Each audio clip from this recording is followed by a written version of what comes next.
వంట గ్యాస్ ఇంట్లోనే తయారు చేసుకోవచ్చా? అవునని అంటున్నారు పూణేకు చెందిన ఇంజనీర్ ప్రియదర్శన్. ఆయన इंट्लोनी तडी చెత్తతో వంట గ్యాస్ तयार చేసుకుంటున్నారు. साधारण माझ्या घरातला 15 ते 20% स्वयंपाक होत होता.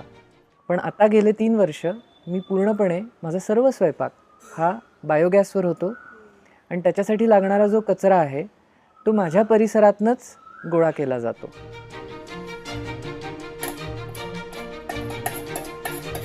म्हणजे घराच्या बाल्कनीमध्ये बसतील अशी छोटी यंत्र आहेत की जी कुटुंब आपला कचरा जिरवणं याला महत्त्वाचं मानतात आणि त्याच्यातनं साधारण 15 ते 20% त्यांच्या गॅसची बचत होते.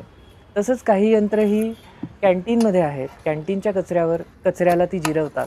काही हॉटेलमध्ये आहेत, काही कार्यालयांमध्ये बसवलेली आहेत आणि काही सोसायटीचा सर्व ओला कचरा जिरवण्यासाठी म्हणून बसवलेली आहे.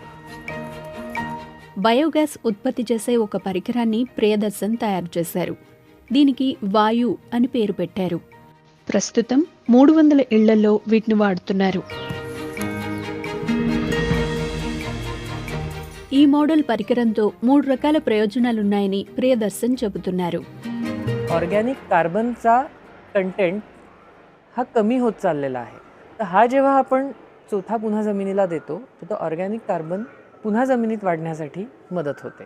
तर अशा प्रकारे जो पदार्थ आपल्याला घाण वाटत असे किंवा जो एक मोठा प्रश्न बनला होता, खरं तोच पदार्थ म्हणजे आपला कचरा हा आपल्याला 3 प्रकारचे अतिशय मौल्यवान आउटपुट ह्या सूक्ष्म जीवांच्या मदतीने देऊ शकतो.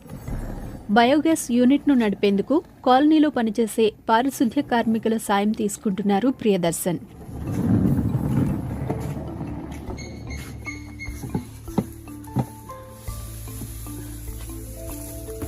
आपल्याच परिसरातले जे स्वच्छता कर्मचारी आहेत त्यांना आपण हा बायोगॅस ऑपरेट करण्याचं ट्रेनिंग देतो, मेंटेन करण्याचं ट्रेनिंग देतो.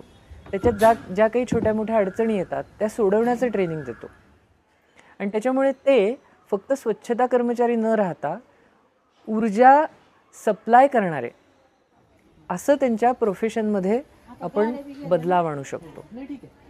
तर आता माझ्या घरी उदाहरणार्थ मला जो गॅस पुरवला जातो तो एक स्वच्छता कर्मचाऱ्यामार्फत मिळतो आणि ते ॲक्च्युली माझे गॅसचे सप्लायर आहेत आणि ते गॅस सप्लाय केल्याचं मूल्य ह्याच्यातनं कमवू शकतात. అయితే చిన్న ఇంట్లో ఉత్పత్తి చేసే బయోగ్యాస్ వంటకు పూర్తిగా సరిపోదని కొందరు అంటున్నారు.